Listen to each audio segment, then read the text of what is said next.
Bonsoir à tous. Nous continuons ce soir à parler avec notre exposé, notre enseignement sur le Saint-Esprit.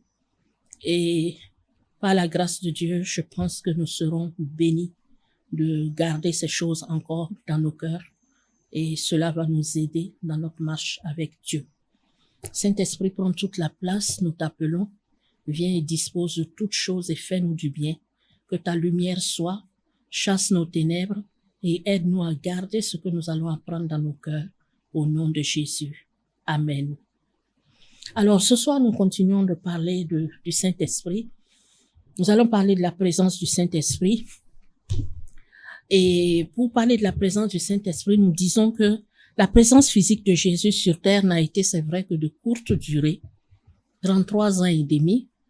Et le Saint-Esprit, quant à lui, nous est donné pour toujours, jusqu'à ce que Jésus revienne dans toute sa gloire pour l'enlèvement et l'établissement de ses élus dans la cité céleste. L'Esprit Saint a été envoyé pour demeurer en ceux qui acceptent Jésus-Christ comme Seigneur et Sauveur de leur vie. Désormais, ils sont avec lui un seul esprit. C'est ce que souligne l'apôtre Paul dans 1 Corinthiens 6, 17. Celui qui s'attache au Seigneur est avec lui un seul esprit. Donc le Saint-Esprit vient donc faire résider la plénitude de la divinité dans l'esprit de l'homme né de nouveau. Le Saint-Esprit est venu, lui, non seulement habiter en nous, habiter avec nous, mais en nous. Amen. Il est venu habiter avec nous, mais en nous. Amen. Même s'il est impossible de le voir avec nos yeux naturels, il est omniprésent dans la vie de tout chrétien qui est venu remplir de multiples fonctions qui étaient celles de Jésus. La tâche du Saint-Esprit serait plus aisée dans la vie de chaque chrétien si un champ libre lui était laissé pour agir selon ses desseins. Donc, il veut nous assister, il veut nous aider dans toutes les situations. Le Saint-Esprit est capable de tout. Je pourrais dire qu'il est même le Dieu de l'impossible. Alléluia. Il peut tout faire, même ce qui est impossible aux hommes. Et selon Genèse 1, 2, il dit que lorsque la terre était informe et vide, l'Esprit de Dieu se mouvait au-dessus des eaux. Le Saint-Esprit était présent avant même la fondation du monde. Waouh! Dans Matthieu 1, 18, 20, nous voyons clairement que Marie a conçu et enfanté Jésus le Sauveur par la vertu du Saint-Esprit. Et c'est un passage que vous pourrez lire. Amen. L'ange a dit à Joseph de ne pas craindre de prendre Marie pour femme, car l'enfant qu'elle a conçu vient du Saint-Esprit. Alléluia. Et quand l'ange a parlé à Marie, Marie a demandé à l'ange, mais comment cela va se faire, puisque je ne connais point d'homme? Parce que tout le monde sait que il faut que une femme connaisse un homme pour pouvoir tomber enceinte. Mais l'ange lui dit, la réponse a été immédiate, le Saint-Esprit viendra sur toi et la puissance du Très-Haut te couvrira de son ombre. C'est pourquoi le Saint-Enfant qui naîtra de toi sera appelé Fils de Dieu. Amen. Et dans Matthieu 3, 16, nous constatons que c'est le Saint-Esprit qui a oint Jésus aussi lors de son baptême. Alléluia. Et dès cet instant, le Saint-Esprit a permis à Jésus de débuter son ministère et d'accomplir son ministère avec perfection. Jésus, rempli de l'Esprit de Dieu, a exercé un ministère de puissance et de force, accompagné de miracles, de signes et de prodiges. Alléluia. Dans Actes 10, 38, il est écrit, vous savez comment Dieu a oint du Saint-Esprit et de force Jésus de Nazareth qui allait de lieu en lieu, faisant du bien et guérissant tous ceux qui étaient sous l'emprise du diable, car Dieu était avec lui. Alléluia. Romains 8, verset 11 nous dit aussi, et si l'esprit de celui qui a ressuscité Jésus d'entre les morts habite en vous. Les Écritures nous montrent que le Saint-Esprit C'est lui qui a ressuscité Jésus d'entre les morts. Dans le livre des Actes des Apôtres, le Saint-Esprit fut au centre de l'apostolat des disciples de Jésus. Sa présence au milieu d'eux les conduisait chaque jour sur les sentiers de la victoire, malgré les tribulations et les péripéties. Dans Actes 5, versets 12 à 16, on voit qu'il y avait beaucoup de miracles qui se faisaient au milieu du peuple par les mains des apôtres. Alléluia. Ils se tenaient tous ensemble au portique de Salomon et aucun des autres n'osait se joindre à eux. Mais le peuple les louait hautement. Le nombre de ceux qui croyaient au Seigneur, hommes et femmes, s'augmentait de plus en plus. C'est le Saint-Esprit qui fait ça. En sorte qu'on apportait les malades dans les rues et qu'on les plaçait sur des lits et des couchettes, afin que lorsque Pierre passerait, son ombre au moins couvrit quelques-uns d'eux. La multitude accourait aussi des villes voisines à Jérusalem, amenant des malades et des gens tourmentés par les esprits impurs, et tous étaient guéris. De nos jours encore, le Saint-Esprit opère de nombreux miracles. Des malades guérissent, des morts ressuscitent, des aveugles voient, des paralytiques marchent, des vies sont libérées et transformées par la puissance du Saint-Esprit. Et l'action du Saint-Esprit en nous, c'est quoi? C'est que le Saint-Esprit habite et agit en tous ceux qui reçoivent Jésus-Christ comme Seigneur et Sauveur. Il les libère, il les restaure, il les renouvelle, il prépare nos cœurs à le recevoir, puis nous rend participants de sa nature divine. 2 Pierre 1, 3, 4. Alléluia. Et cette nature divine, c'est la vie de Dieu, la vie Zoé. Amen. Qui nous est donnée. Amen. La vie Zoé, la vie divine de Dieu en nous. Le Saint-Esprit est donc donné à chaque chrétien. Avec lui, nous faisons toujours des exploits. C'est pourquoi, en tant qu'enfants de Dieu, il est très important que nous apprenions à vivre dans la conscience de la présence du Saint-Esprit en nous. Rappelons-nous donc que l'action du Saint-Esprit est avant tout intérieure avant de se manifester à l'extérieur. Nous pouvons être touchés par lui sans rien sentir, mais sa présence en nous reste authentique. Il modèle nos pensées, nos sentiments, notre volonté. Il est la source de toutes les bénédictions dont nous sommes l'objet. Le Saint-Esprit délivre, le Saint-Esprit guérit. Il donne la paix, il donne la puissance, il donne la sagesse et l'intelligence. Le ministère de Jésus fut marqué par de nombreux miracles et prodiges. La puissance du Saint-Esprit communiquée aux disciples leur a permis aussi d'accomplir des miracles et des prodiges. Et la puissance du Saint-Esprit qui nous est communiquée aussi aujourd'hui nous permet, nous, en tant qu'enfants de Dieu, d'accomplir des miracles et des prodiges. Alléluia. Le Saint-Esprit est une source de puissance. Et lorsque le Saint-Esprit vient faire de nous sa demeure, nous recevons cette puissance en nous. De simples hommes et de simples femmes aux capacités limitées, que nous sommes, nous devenons des gens du surnaturel.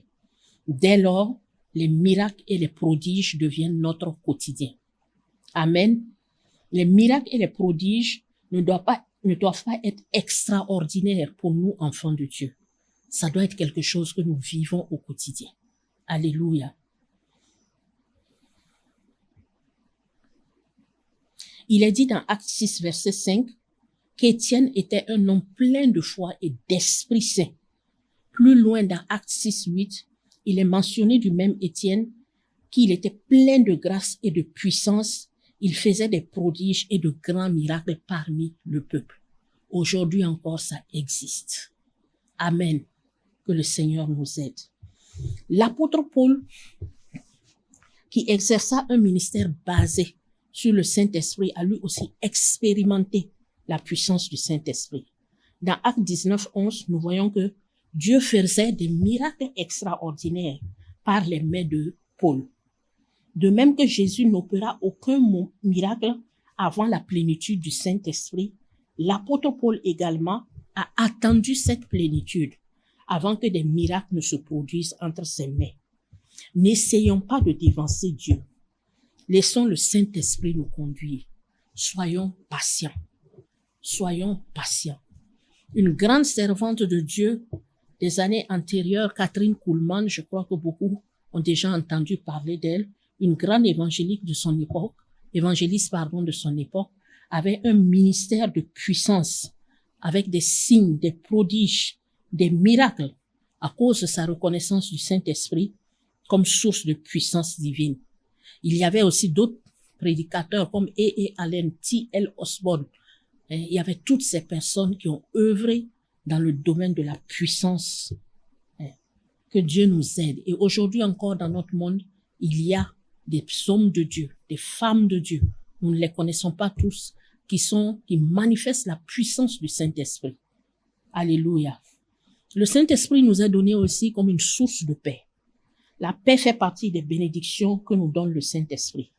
Et la paix que nous donne le Saint-Esprit nous conduit dans le repos de Dieu. Alléluia. Nous avons de l'assurance dans le cœur et nous servons notre Seigneur sans que rien ne puisse nous troubler. Dans Luc 10, 41, Jésus fit ce reproche à Marthe. Tu t'inquiètes et tu t'agites pour beaucoup de choses.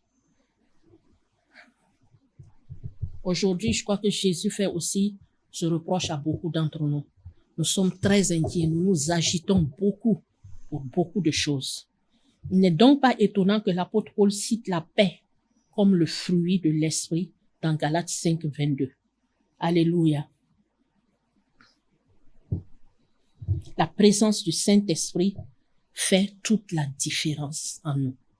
Que Dieu nous aide afin que nous soyons des gens de l'Esprit. Que le Saint-Esprit en nous puisse nous guider, nous conduire tous les jours. Que le Saint-Esprit fasse la différence en nous. Partout où Dieu va nous mettre, qu'on sache que ces personnes ont quelque chose que nous n'avons pas. Et que ce soit le Saint-Esprit qui se manifeste pour la gloire de Jésus. Le Saint-Esprit il est aussi une source de guérison et de délivrance. Alléluia. Romains 8, 11. Et si l'Esprit de celui qui a ressuscité Jésus d'entre les morts habite en vous, celui qui a ressuscité Christ d'entre les morts rendra aussi la vie à vos corps mortels par son Esprit qui habite en vous. La guérison est donc notre partage. Lorsque nous naissons de nouveau, c'est le Saint-Esprit qui l'opère dans nos corps.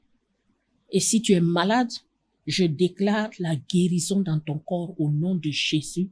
Je déclare la guérison dans ton corps, dans ton âme, au nom de Jésus. Reçois-la. Amen.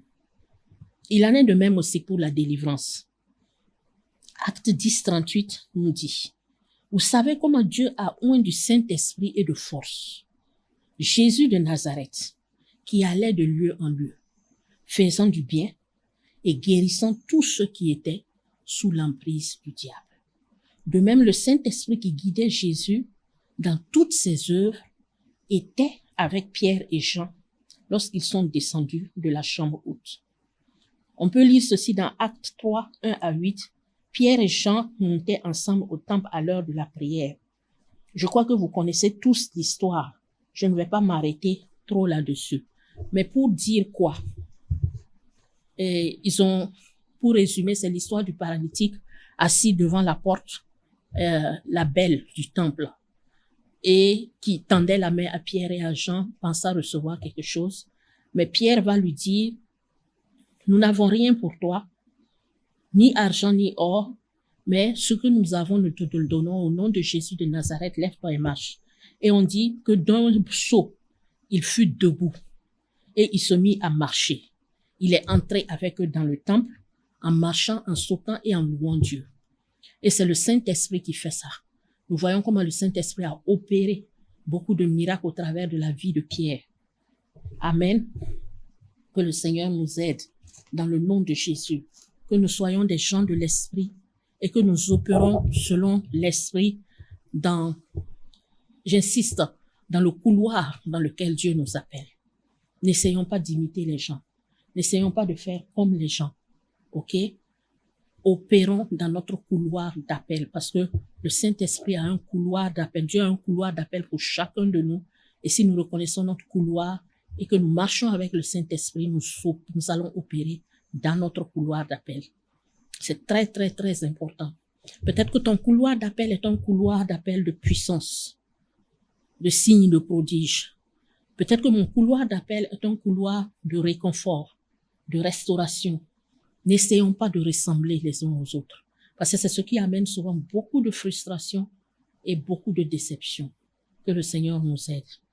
Aujourd'hui, il se pourrait que tu sois peut-être dans une douleur, dans une souffrance, dans des pleurs. Tu te poses tellement de questions aujourd'hui. Je veux t'encourager et te dire, crois seulement en la parole de Dieu. Approprie-toi de cette parole. Laisse le Saint-Esprit agir dans ta vie. Alléluia. Le Saint-Esprit a un pouvoir de guérison. Et quelle que soit la maladie que ce soit, crois de tout ton cœur. Dieu fera. Et Dieu le fait. À l'instant même pour quelqu'un dans le nom de Jésus. Dieu n'est pas limité par les situations. Non. Il n'est pas limité par le temps. Il n'est pas limité même par le degré de gravité de ce que tu vis. Non. Il est Dieu. Et quand il vient, il agit. Crois seulement dans ton cœur. Fais-lui confiance. Amen. Ne te laisse pas entraîner par la tristesse, par le découragement. Refuse cela. La parole de Dieu nous dit que ce n'est pas un esprit de timidité, de tristesse que Dieu nous a donné, mais un esprit de force par lequel nous pouvons crier Abba, Père. Alléluia. Le Saint-Esprit te régénère ce soir. Il redonne vie à ceux qui étaient morts. Il redonne la joie là où il y avait la tristesse. Il redonne la guérison là où il y avait la maladie. Dans le nom de Jésus. Alléluia. Alléluia. Le Saint-Esprit habite en nous, nous dit la parole de Dieu. Alors refuse. Le Saint-Esprit ne cohabite pas avec la maladie, il ne cohabite pas avec la tristesse, le découragement. Refuse cela ce soir. Amen. Et déclare-le même par ta bouche si tu le peux. Maladie, tristesse, découragement, tu ne peux pas cohabiter avec le Saint-Esprit. À cause de cela, je te chasse de mon corps au nom de Jésus. Parce que j'appartiens au Saint-Esprit, le Saint-Esprit vit en moi. Alors vous ne pouvez pas cohabiter ensemble. Ce sont des déclarations que nous devons faire souvent. Et la présence du Saint-Esprit en nous nous donne cette force de proclamer et de venir à bout de certaines situations dans nos vies. Alléluia. Le Saint-Esprit est aussi, au-delà d'une source de guérison, il est aussi une source de sagesse et d'intelligence. Alléluia. Sa révélation nous fait passer d'un niveau bas à un niveau encore plus élevé. Il nous donne des réponses aux questions les plus complexes qui nous sont posées. Amen. Dans Actes 4, 8 à 13, on peut voir une histoire là-bas et on peut voir que c'est écrit, comment ça s'appelle? Pierre et Jean. Pierre qui va prendre la parole remplie du Saint-Esprit. Pierre leur répondit, l'Esprit de Dieu qui lui avait donné l'assurance, la meilleure réponse quand il a pris la parole. Donc, il va dire au verset 13 que lorsque les chefs du temple virent l'assurance, il est dit que lorsque les chefs du temple virent l'assurance de Pierre et de Jean, ils furent étonnés, sachant que c'était des hommes du peuple sans instruction. Mais ils les reconnurent pour avoir été avec Jésus. Le Saint-Esprit parle donc à travers nous et il nous porte au-delà de nos capacités naturelles. Ça, ce sont des choses que le Saint-Esprit fait. Et pour revenir à la révélation du Saint-Esprit, je me rappelle que quand je faisais le bac, je suis allée au second tour du bac et on nous donnait nos relevés pour voir comment est-ce que étaient nos notes. Et moi, quand j'ai pris mon relevé, en toute vérité, ça faisait peur. Parce que j'avais eu de très bonnes notes au premier tour et au deuxième note, je devais avoir plus que ça. Et humainement, ça faisait peur.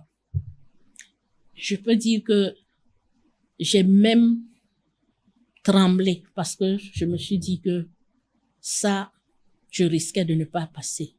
Mais je me suis rappelé que pendant toute l'année scolaire, je confessais que même s'il y avait une seule personne qui allait avoir le bac dans ma classe, c'était moi. Je disais cela. Et je me suis rappelé de cette parole. J'ai repris courage et j'ai prié. J'ai demandé au Seigneur de m'éclairer dans mes révisions et tout. Et chose merveilleuse que j'ai vécue avec Dieu à ce bac-là, c'est que chaque fois que j'étudiais une matière, la nuit je rêve, je vois les sujets, je me lève, je révise. Quand je pars en classe, c'est le même sujet dont j'ai rêvé. Et toutes les matières où j'avais besoin d'avoir plus la moyenne, Dieu m'a fait la grâce de voir tous mes sujets en rêve. Il m'a révélé cela dans mon sommeil. Et c'est sur ça que je partais composer. Et par la grâce de Dieu, j'ai eu mon bac après le second tour avec une mention assez bien. C'est Dieu qui fait ça. Mais je crois que c'est aussi sur notre confession. Et c'est le Saint-Esprit, en fait, qui éclaire, qui révèle et qui glorifie Jésus. Amen. Donc, c'est lui qui donne l'intelligence, la sagesse. C'est lui qui révèle les choses. Alléluia. Que le Saint-Esprit nous aide. Le Saint-Esprit nous donne, qu'il accorde à quelqu'un la sagesse, l'intelligence et toute la qualification qu'il faut dans le nom de Jésus. C'est pour ça que je vais t'encourager à développer ta communion avec lui. Parce que le Saint-Esprit, nous avons vu au début, est une personne, il parle. Et quand il parle, sa parole est vérité. Alors qu'il nous aide au nom de Jésus. Amen, amen, amen.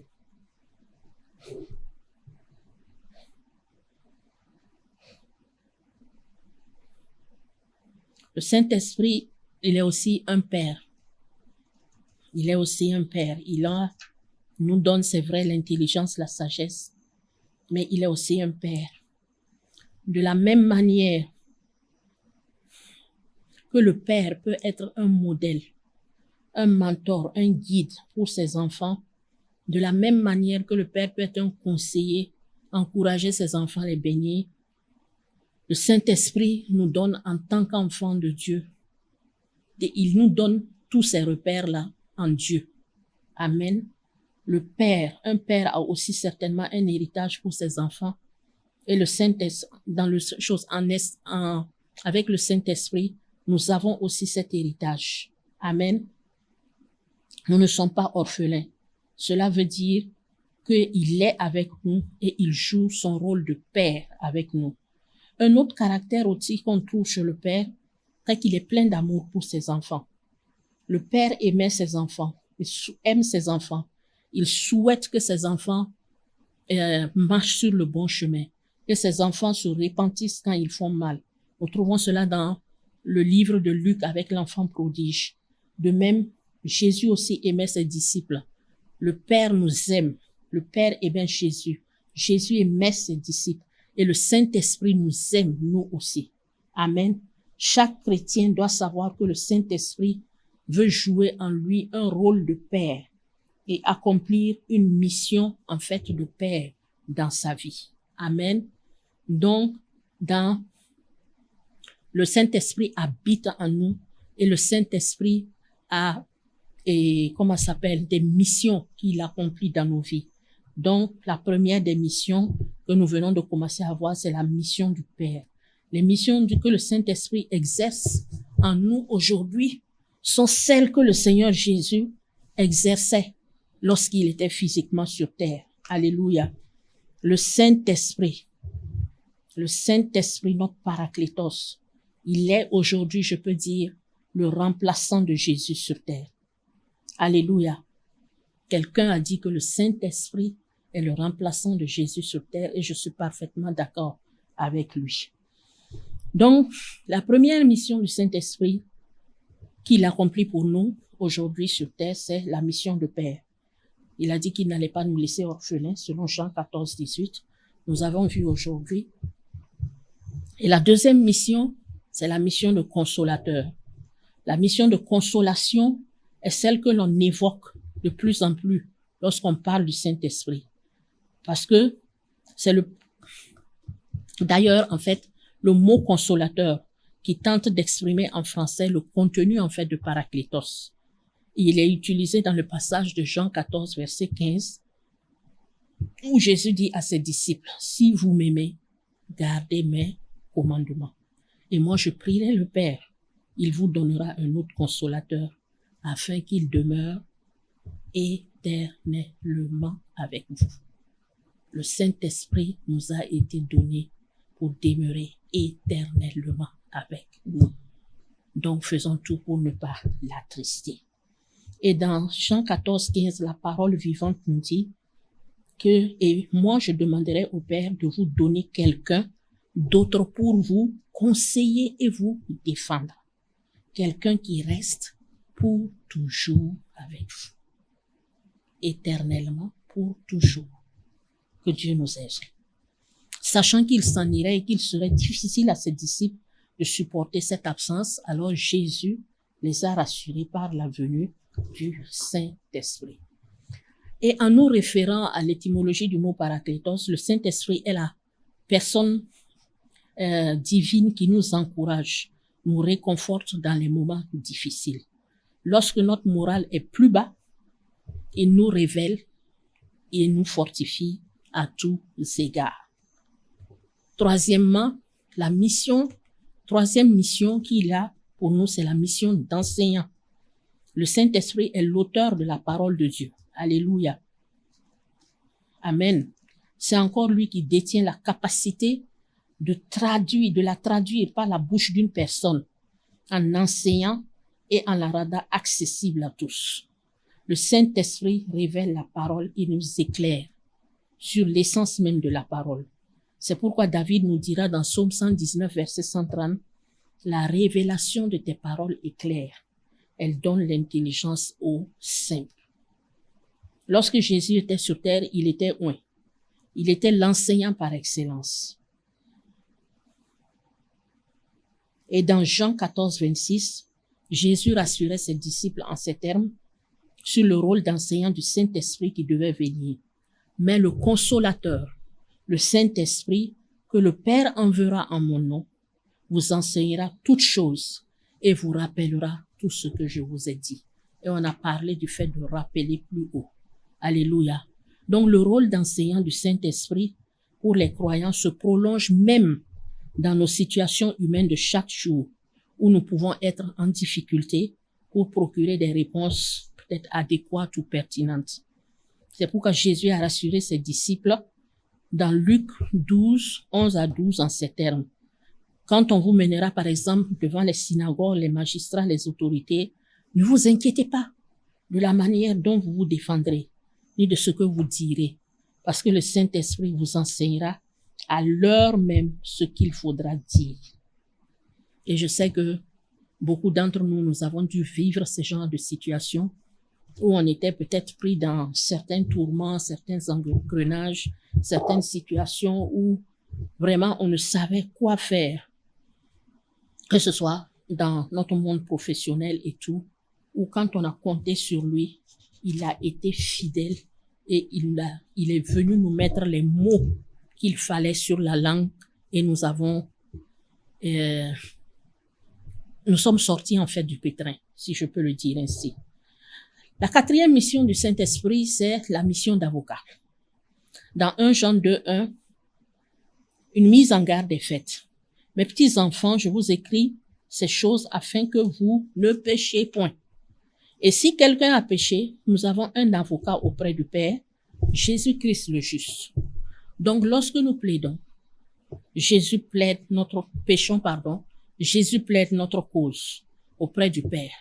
C'est pourquoi nous devons toujours confesser nos péchés et nous rassurer que Jésus, notre avocat auprès du Père, nous justifie continuellement. De même, le Saint-Esprit est notre avocat, défenseur et conseiller sur terre. Malgré nos faiblesses, les tentations, les attaques du diable, nous demeurons dans la victoire grâce à l'œuvre du Saint-Esprit. La cinquième mission du Saint-Esprit dans nos vies, c'est la mission d'intercesseur. La Bible, la belle illustration en fait de l'élan de Jésus, c'est que Jésus a toujours intercédé pour nous. Et nous trouvons cela dans Luc 22, 31, 32. Alléluia. Et c'est l'histoire de Simon Pierre, où Jésus lui dit, Satan vous a réclamé, Simon, Simon, Satan vous a réclamé pour vous cribler comme le froment. Mais j'ai prié pour toi Pierre, afin que ta foi ne défaille pas.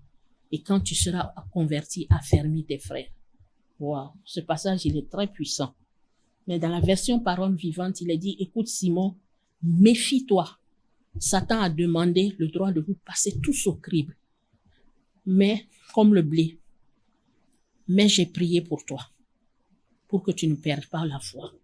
L'incessante intercession de Jésus en faveur de ses disciples les préservait en fait de toute chute. De même, le Saint-Esprit intercède continuellement pour nous afin de nous garder dans la foi. Alléluia. Alléluia. Et dans cette prière, Jésus implorait le Père. Ça, nous revenons, après Simon-Pierre, nous revenons dans Jean 17, versets 6 à 21. Dans ce texte, nous voyons la prière sacerdotale, comme on dit. Jésus implorait le Père de nous garder, de nous préserver de tout mal en nous sanctifiant. Alléluia. Que Dieu nous aide.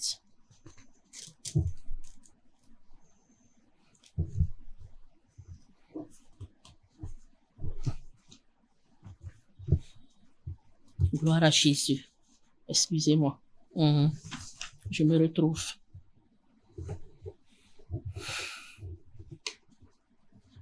Donc, l'Esprit de Dieu nous aide dans nos faiblesses. Romains 8, 26, 27. Alléluia. L'Esprit lui-même intercède par des soupirs inexprimables. Et c'est lui qui sonde les cœurs, qui connaît la pensée de Dieu. Le Saint-Esprit donc intercède pour nous. Et pendant nos temps de prière, c'est lui qui nous permet de prier efficacement selon la volonté de Dieu. La 6e mission qu'il exerce dans nos vies, c'est la mission de protecteur et de soutien dans les épreuves. Nous voyons dans Matthieu 8, 23 à 27, la tempête qui s'est levée sur la mer. Jésus se trouvait dans la barque avec ses disciples alors que la tempête est venue. Les vagues étaient furieuses et se déchaînaient et les disciples ont eu peur. Leur foi a défailli, si on peut dire ça. Donc, ils ont appelé Jésus au secours. Et Jésus se leva, il a ordonné à la mer de se calmer.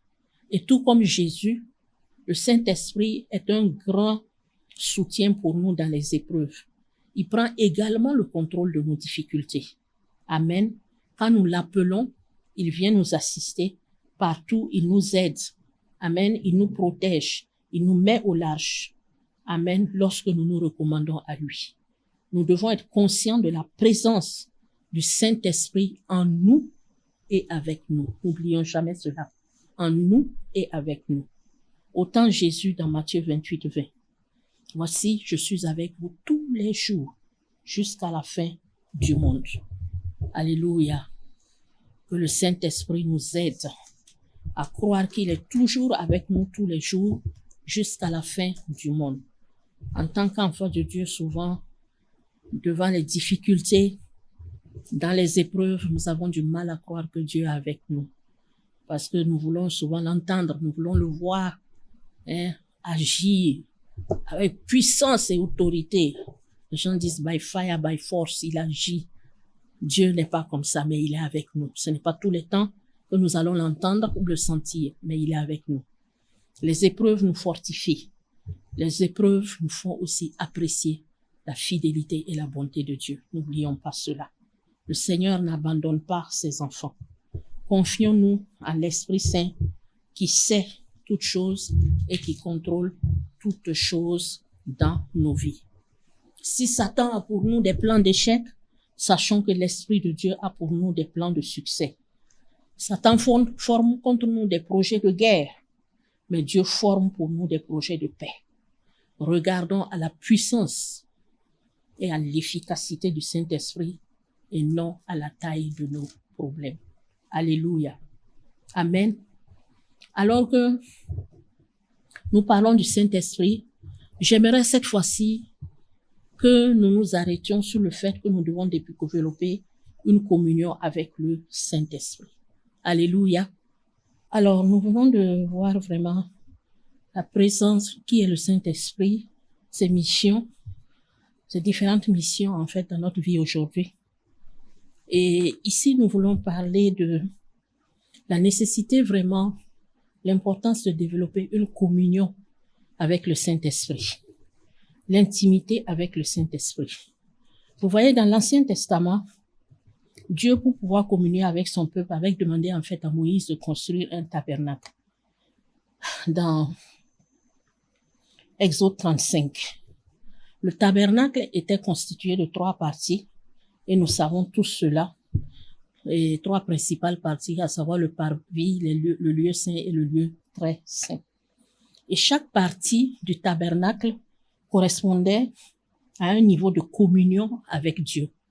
Il en est de même pour nous avec le Saint-Esprit. Dans le parvis, nous devons reconnaître et respecter le Saint-Esprit. Dans le lieu saint, nous devons lui être sensibles et lui obéir. Et enfin, dans le lieu très saint, il règne dans notre vie et nous sommes totalement dépendants de lui. Alors, dans le parvis de la communion avec le Saint-Esprit, la reconnaissance, premièrement, nous voyons le parvis de la communion. Et dans le parvis de la communion avec le Saint-Esprit, la reconnaissance et l'honneur sont les premières choses que le Saint-Esprit attend de nous. Amen. La reconnaissance et l'honneur. Dans ces premiers pas, nous ne pouvons guère avancer. Sans ces premiers pas, nous ne pouvons pas avancer dans notre intimité avec lui. Amen. Reconnaître qui il est. Amen. Dans cette première étape de l'intimité, je voudrais vous dire quelque chose. Il y a un livre qui s'appelle Bonjour Saint-Esprit, qui a été écrit par Benny Hinn. Voilà. Et dans ce livre, Benny Hinn relate la façon dont il a été touché par le témoignage de Catherine Kuhlman, dont on a parlé un peu plus haut, et comment il avait compris la réalité du Saint-Esprit et entretenait avec lui une relation en fait particulière. Ces révélations lui ont permis à son tour d'entrer en communion, en fait, dans une autre dimension de relation avec le Saint-Esprit, avec Dieu. En acceptant et en invitant le Saint-Esprit comme compagnon de sa vie, il a vu comment les choses ont changé. Et ce témoignage interpelle sur la nécessité de comprendre que le Saint-Esprit est bien plus qu'une puissance ou une force. Il est une personne divine, réelle, qui entend, qui ressent, qui réagit, qui s'attriste. Nous l'avons un peu vu en haut. Aussi, il est primordial pour tout chrétien qui souhaite s'élever spirituellement de voir dans le Saint-Esprit le compagnon le plus fidèle, le plus aimant, le plus avisé, le meilleur partenaire qui soit. Alors, reconnaître le Saint-Esprit est la première condition à respecter pour établir une relation complète et fructueuse avec lui. Certaines personnes ont écarté le Saint-Esprit de leur existence. Et ces personnes-là, malheureusement, triste réalité, c'est qu'elles mènent une vie chrétienne monotone. Sans la relation avec le Saint-Esprit, notre vie chrétienne va stagner. Alors, développons une communion avec le Saint-Esprit. Et dans cette première étape d'honorer, d'intimité avec le Saint-Esprit, il y a aussi le fait de respecter et honorer le Saint-Esprit. Alléluia. Le respect et l'honneur sont très importants car ils amènent à apprécier nos frères, nos sœurs en Christ comme des membres d'un même corps et à avoir une attitude adéquate à leur égard, ce qui nous permet d'avoir part aux grâces divines qui reposent sur eux. Amen. Et si nous ne respectons pas et honorons une personne, Dieu peut avoir donné des bénédictions ou mis des bénédictions à cette personne pour nous. Nous n'allons jamais entrer en possession de cela. C'est la même chose avec le Saint-Esprit. Alléluia. Il y a le pasteur David Yonggi Cho, dans son ouvrage qui dit Saint-Esprit, mon associé, qui donne le témoignage d'une période du ministère dans lequel vraiment je parle au couple, beaucoup plus au couple, même ceux qui sont pas mariés, écoutez, ça peut aider, où il négligeait beaucoup sa femme au point de ne plus l'écouter en fait quand elle parlait. Donc il ne passait plus vraiment le temps avec elle. Et la femme, se sentant rejetée, s'est refermée. Elle s'est refermée sur elle-même, elle est devenue malheureuse, jusqu'au jour où sa belle-mère en visite chez eux s'entretient avec son mari à ce sujet. Et elle lui fit comprendre que, s'entretient d'abord avec elle à ce sujet, et puis elle lui fit comprendre que sa femme n'était pas, en fait, quand elle a causé avec la femme, après elle a causé avec le pasteur Yangui Cho lui-même, elle lui a fait comprendre que sa femme n'était pas en fait un objet, mais une personne qui avait besoin de sa présence, de sa communion. Vous voyez. Et ces paroles l'ont tellement touchée dès lors que l'attitude de David Yangui Cho a changé à l'égard de sa femme. Et il dit, dans ce livre, en faisant un parallèle avec le Saint-Esprit, que quand il a compris que c'est en l'honorant que sa vie a été transformée. Alléluia. Et en honorant sa femme, sa vie a été transformée et même son ministère a été transformé. Donc, les lois de la reconnaissance et de l'honneur sont très, très, très importantes dans le couple aussi. C'est très important.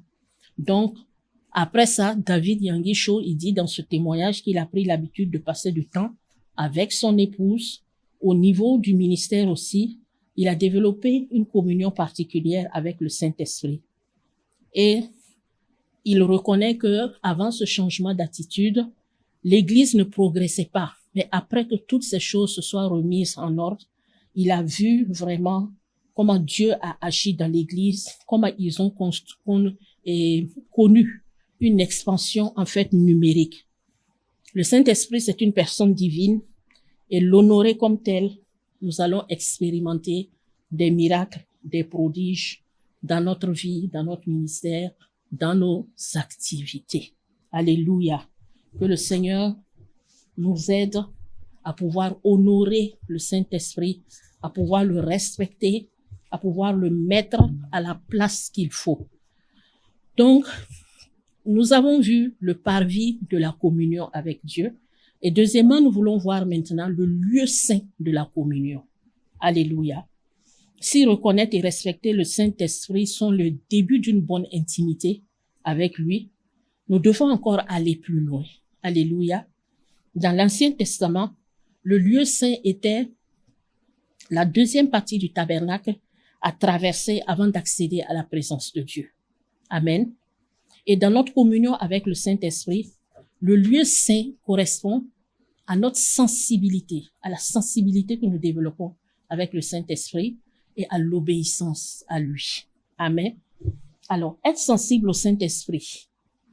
Le Saint-Esprit désire que nous soyons sensibles à sa personne et à sa présence, car il s'exprime de diverses manières. Et dans Job 33, verset 14, nous lisons que Dieu parle cependant tantôt d'une manière, tantôt d'une autre, mais l'on n'y prend point garde.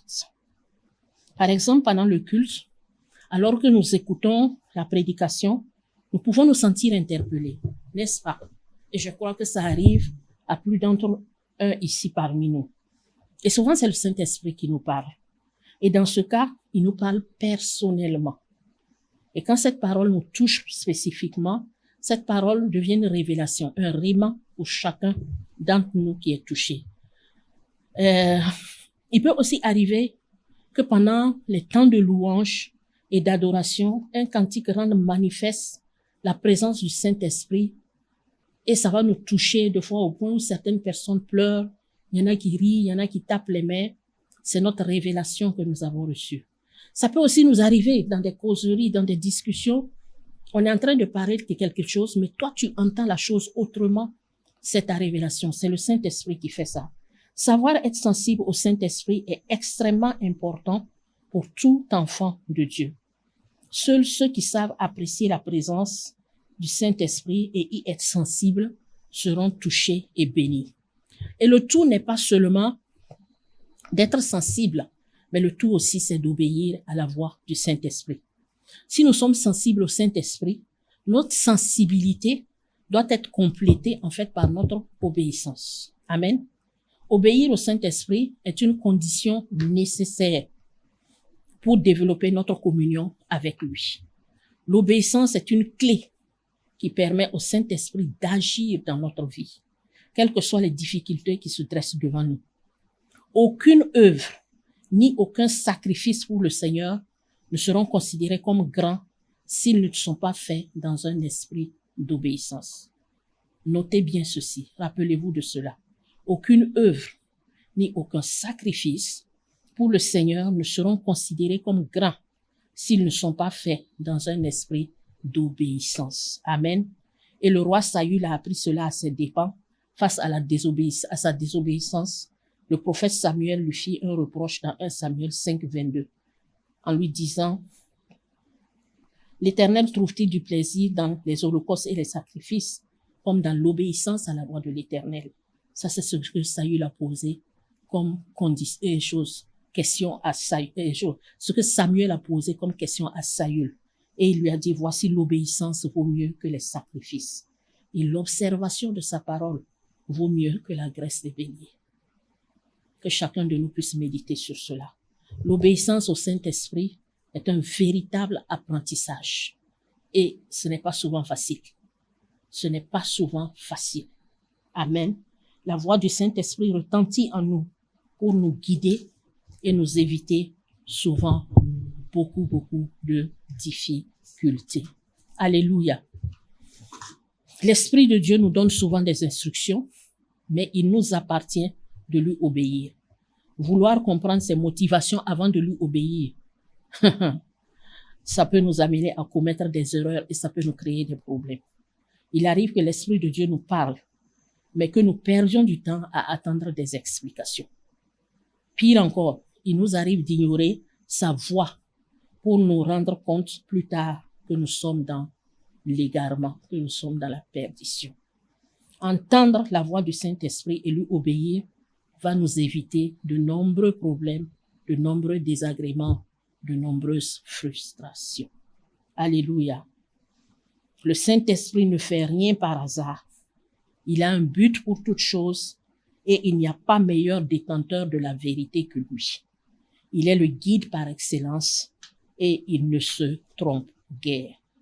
Alors si nous entendons la voix du Saint-Esprit, nous disant ou nous intimant même l'ordre de faire quelque chose, obéissons dès le premier ordre.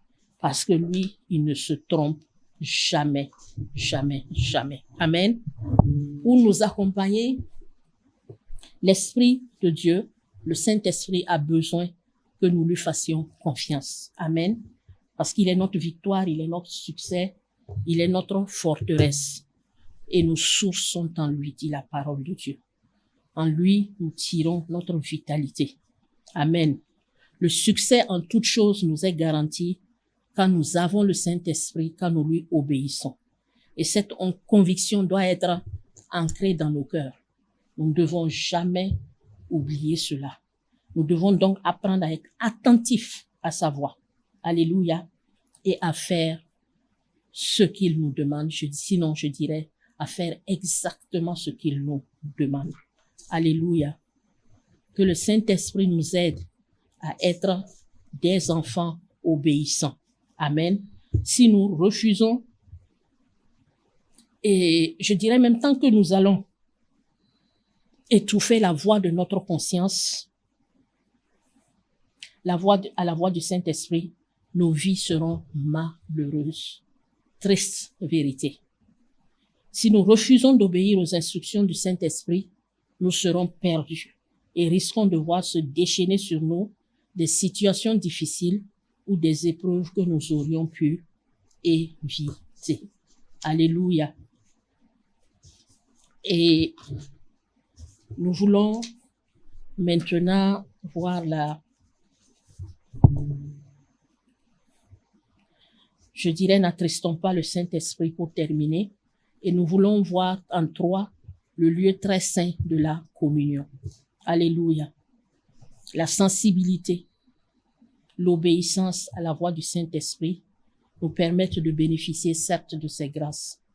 Mais à ce niveau, notre caractère peut toujours opposer des résistances. C'est pourquoi notre communion doit entrer dans le règne de la dépendance totale vis-à-vis du Saint-Esprit. Amen. La dépendance totale vis-à-vis du Saint-Esprit. Et c'est à cette étape que correspond le lieu très saint dans le tabernacle. Le Saint-Esprit devient le maître de notre vie et sa présence se manifeste de manière glorieuse. Alors, laissons le Saint-Esprit régner dans nos vies. En considérant attentivement la vie des grands hommes de Dieu dans ce monde, un constat s'impose, c'est que ceux-ci doivent leur immense succès à leur dépendance au Saint-Esprit et pas à autre chose. Des morts ressuscitent, des paralytiques marchent, des grands miracles s'opèrent, des aveugles voient, des sourds entendent, tout cela dans leur ministère. À y regarder de près, on s'aperçoit qu'ils n'ont pas un autre secret que le Saint-Esprit.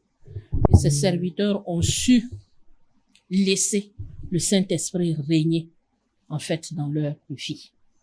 Nous aussi, si nous laissons le Saint-Esprit régner dans nos vies, il nous conduira selon son plan. Amen. Par le Saint-Esprit, retenez bien ceci, l'impossible devient possible, parce que rien n'est impossible à Dieu, comme nous le dit Luc 1, verset 37. Alléluia. Laisser le Saint-Esprit régner en nous signifie qu'il est le maître absolu de notre vie. Il nous dirige dans ses voies et prend le contrôle du gouvernail de notre vie comme le capitaine d'un bateau. Le capitaine règne dans le bateau. Il est le seul à choisir l'itinéraire à emprunter et la destination. Amen. Et lorsque les vents soufflent et que les vagues sont furieuses, le capitaine donne les ordres aux marins. Il décide aussi de la stratégie souvent tous les temps pour faire face au mauvais temps.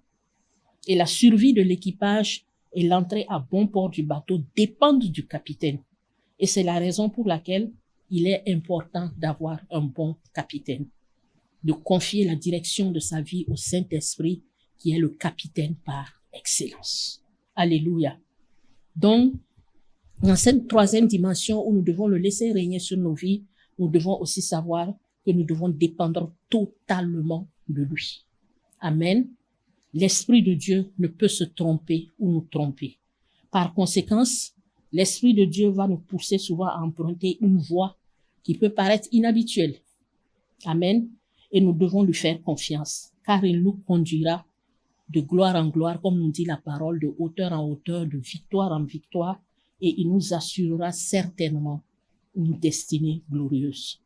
Il peut arriver que le chemin de l'Esprit de Dieu nous présente, que le chemin que, en fait, l'Esprit de Dieu nous présente ne soit pas conforme, en fait, à nos aspirations. Et je crois que beaucoup d'entre nous ont déjà vécu ça. Quoi qu'il en soit, nous devons lui faire confiance et le laisser nous conduire. J'avais des aspirations pour réussir, pour avoir une belle carrière professionnelle. Mais le Saint-Esprit me dit, non, laisse et suis-moi. Laisse et va dans telle direction. C'est ce que je veux pour toi. C'est pas conforme à nos aspirations. Mais il nous dit, laisse. Si nous obéissons, comme nous avons vu plus haut, nous allons bien nous en tirer. Parce que lui, il sait ce qui est bien pour nous. Ce que nous sommes en train de laisser pour pouvoir le suivre, nous allons le retrouver au centuple devant. Je ne sais pas, mais je sens que je parle à quelqu'un. Et Dieu le fera. Quoi qu'il en soit, nous devons faire confiance et nous laisser conduire par lui. Devant toute situation christique, ne nous troublons pas. Amen. Sachons nous ressaisir et revenons rapidement à la conscience du Saint-Esprit en nous. Attendons-nous alors à son intervention et ne nous inquiétons plus de ce qui adviendra. Il sait toujours nous défendre de la meilleure manière. N'oublions pas qu'il est notre Paraclétos. Il est notre Paraclet. Alléluia. Le Saint-Esprit est notre Paraclet. Que le Saint-Esprit nous aide. Il est capable de nous étonner. Et je dis à quelqu'un ici dans cette classe, il va t'étonner. Il va t'étonner. Apprends à dépendre du Saint-Esprit. Il va t'étonner sur beaucoup de plans. Et tu vas revenir témoigner de sa fidélité. Alléluia. il va t'étonner. Le Saint-Esprit est Dieu. Le Saint-Esprit règne. Puisses-tu laisser ta vie être conduite par lui. Puisses-tu dépendre entièrement de sa puissance, de ses conseils, de sa direction. Si tu peux seulement lui confier tous tes désirs, tes projets, ton futur, tu verras que tout sera sous contrôle. Et j'ai voulu par ce texte posé que nous comprenions vraiment qui est le Saint-Esprit, ce qu'il attend de nous, ses missions, et nous allons voir que notre vie ne sera plus la même. Que Dieu te bénisse.